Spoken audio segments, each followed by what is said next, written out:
ټول کورونه یې د خاورو د خام کورونه دي چې یو طرف ته یې د تور راغه تاریخي ډاګ او دل بابا او بل طرف ته یې د هسکې مینې ولسوالۍ او سره کلا پرته ده.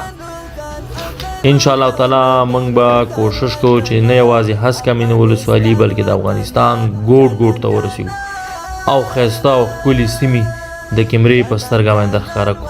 نو که دا ویډیو مو خوښه شوي مخکې د نورو سره خامخا شریکه کړئ. مننه. جانان جانان وطن افغانستان وطن جانان جانان وطن افغانستان وطن تر نالوګه بکرم زل تخپل ځان وطن او د خپل ځان وطن جانان جانان جانان جانان وطن افغانستان وطن جانان جانان وطن افغانستان